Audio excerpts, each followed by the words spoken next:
Welcome to the Voice Coach Podcast, here for all your speaking voice training and guidance. My name is Nic Redman, and I am offering you all sorts of nuggets of wisdom on how to keep your voice in good working order and a true representation of who you are. So if you're a podcaster, presenter, actor, speaker, or voiceover artist, or a general voice geek, you're in good hands. Shall we get started?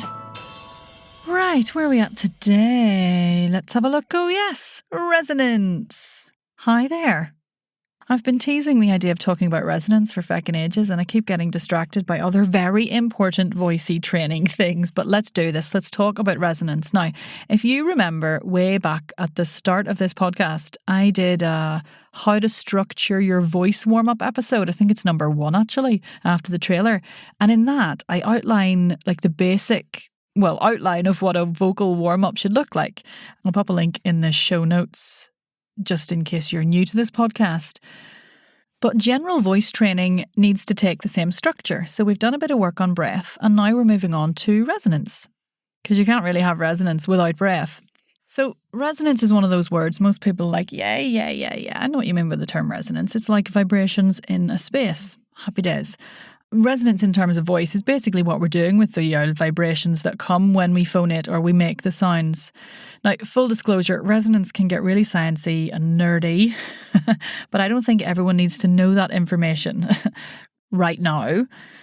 If at all, really, it depends what you're using this podcast for. You might be a speaker, a podcast presenter, a voiceover artist, an actor, or you might be a voice coach or somebody working in training other people's voices, in which case it's probably a little bit more important that you know some of the background. So do check the links if you're interested in that. But don't worry, this episode's going to be a little bit more exploratory and whatnot and practical, as usual. Because to be honest, for me, answering the question, what is vocal resonance, is as much about feeling what vocal resonance is in the body, and to be honest, more about feeling it in the body than it is about me reading you lots of scientific information about what's happening when resonance is happening in the body.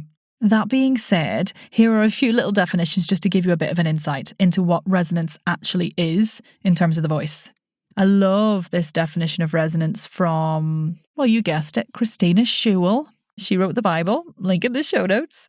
And she says, resonance happens when sounds are reinforced or prolonged by resounding off a surface or by making that surface vibrate in parallel or sympathetic vibrations. Now, essentially what she's saying there is resonance is vibrations in a space, which I've said. With voice, of course, this refers to the vibrations caused by the air hitting the vocal folds and making them oscillate on the way out. So the air comes up from the lungs, the vocal folds regulate that airflow, which creates vibrations, and those vibrations travel up the vocal tract, the throat, mouth and nose, and they come out as voice. Now, what does resonance do for our voice? I hear you cry. Understanding resonance, or at least how to explore the resonance potential you have available to you within your instrument, gives you various things vocally in terms of potential. So the first can be a difference in the tonal quality of your voice. So you know the way some people have brighter voices and some people have darker sounding voices or softer sounding voices? That's all relating to resonance. So if you've ever had the feedback that your voice is quote unquote too nasal or too squeaky or too dull, for example, that can be related to resonance, and there are ways that you can explore other options to you within your voice. And resonance is also about giving yourself the most voice to play with for the minimum amount of effort, really. I'm always chatting on about ease. So, if you know how to play with resonance, you can access more voice for less, basically. There's a really nice quote in The Right to Speak by Patsy Rodenberg, which says that resonance is basically about giving the voice a chance to echo rather than pumping it for power. So we want the voice to resonate and bounce through all the spaces that we have available to us rather than have to push for it or force it. Now, there are various things that need to be in order so that this resonance can reach its full potential. It's the classic, folks, I'm afraid. I go on about it all the time. Release of tension, which is, of course, linked to alignment. And the other thing that resonance is linked to is the access to different spaces within the vocal tract. Linklater herself, Kristen Linklater, puts it beautifully and this is a very iconic quote, tension murders vibrations. Now, we need vibrations because that's what resonance is, vibrations in a space. If you think about a musical instrument like a violin, the tighter the string, the smaller the vibrations. And in reference to the idea of space, if you think about the difference between a violin and a double bass, those have very different sized spaces for those vibrations to resonate in. So the sounds they produce are very different. And if in this vague, non-specific comparative image we think about your body and voice as the instrument, i.e. the violin or the bass, and the air as the sort of plucking of the string on that instrument, you can get an idea for how different tensions in the vocal tract and the body can affect resonance, and in fact, how different shaped bodies and vocal mechanisms, the larynx itself, can offer very different resonance potential. Now look, I can't give you a different larynx. And you don't need one, I think, is also a point here, no matter what somebody says about your voice. And I'll not get onto that soapbox again. But what I can give you is an understanding into how to explore the resonance potential available to you via your instrument and your breath. Now, one other key thing to be aware of when it comes to working on resonance is, well, your awareness of resonance. In the sense of how much you can feel the vibrations of the voice in the vocal tract and the body, and how aware you are of the spaces through which you're sending your sound. So, as usual, yes, take a drink. I've mentioned that awareness is important in voice training. But if you can't feel the vibrations, then how are you going to change them or work with them? So the first thing I'd like us to focus on in the episodes on resonance, of which there are quite a few coming, and the exercise for this week is awareness. We're going to simply feel the vibrations that we already have at the moment and start to build our kinesthetic awareness of what's happening in the body when we speak. Right, this is where I tell you to get comfy. Of course, you can lie down, love, if it's safe to do so. Don't do it if you're driving. I'll also prelude this with saying that if you get a chance to do some physical release work before you do resonance work, you may feel a bit more because you'll be able to release some of that tension in the body that we talk about as being influential on the resonance potential. So you can pause now and revisit episode 12. I'll put a link in the show notes, which is about physical release in prep for voice work, and then come back. Happy days. If not, it's still great to explore this and see where you are in your body right now in terms of awareness for resonance in this moment. So here we go. Take a stretch, have a drink. Which I'm sure you have with you, of course, if you're one of my listeners.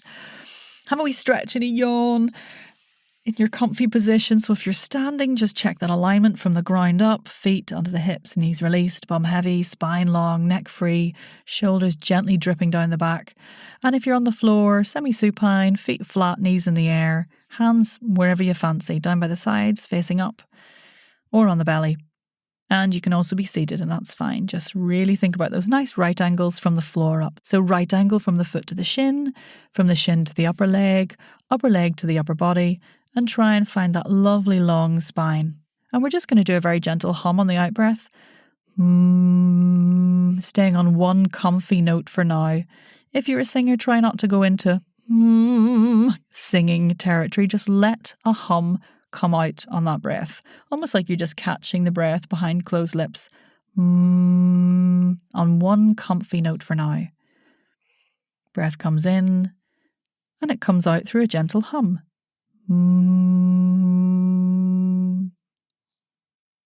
I think it's important to say at this point, you don't need to push right to the end of your breath capacity. Just stop when you're comfortably empty. And of course, this isn't about volume or power. It's about gentle exploration. So keep it easy. Ease, ease, ease. Let that hum happen a few times on the out breath. And we're just settling into some gentle voicing. The first thing I'd like you to notice is if you can feel the vibrations of that voice in your face anywhere. Can you feel any resonance in the face, around the lips or the cheeks, maybe the nose? And you can feel that from the inside out, which is really nice to start with. Just a few hums to feel in yourself where the buzzing or the vibrations seem to be. And then it's also really nice to literally feel them with your hands from the outside. So if you want to just take your hands and gently pop them on the cheeks or the bridge of the nose, perhaps your throat, Maybe you feel something in the chest or the belly, wherever. Just notice where you can feel that buzzing.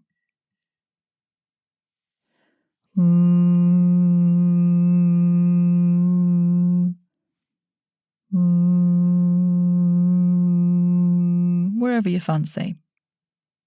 And now you can start to choose a different note if you like. Maybe try a higher one or a lower one.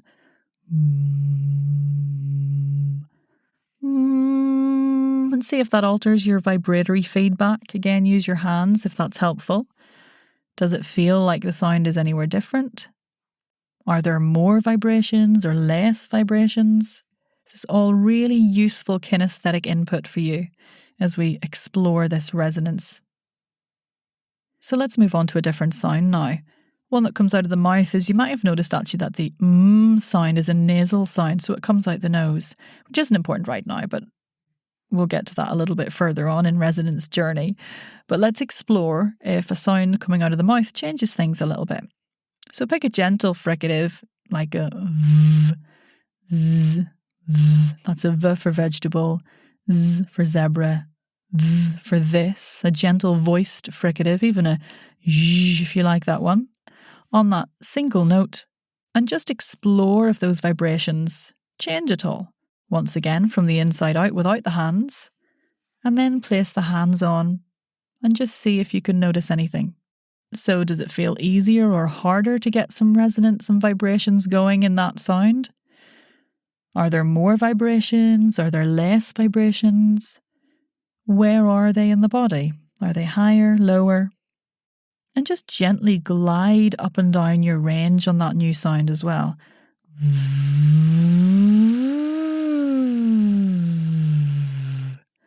And track those vibrations with your hands. It might be that you find an interesting point that feels a bit buzzy and you want to hang there for a little bit and just feel those vibrations with the hands and in the body just to raise that awareness. But just make a mental observation of what you're feeling. Gently gliding up and down that vocal range, noticing what buzzes when, and using your hands to give you a little bit of feedback. Now, what we're doing here is becoming aware of resonance as a concept, which is really step one in exploring resonance. Congratulations, you. But it's a really lovely thing to just generally add into your voice warm-up as well. Getting those vibrations going nice and gently, getting the vocal folds oscillating in a really safe, semi-occluded environment. See episode 2 weeks ago, I think, for semi-occluded insights. But it's just a lovely way of us going, okay, I feel vibrations. Isn't that interesting?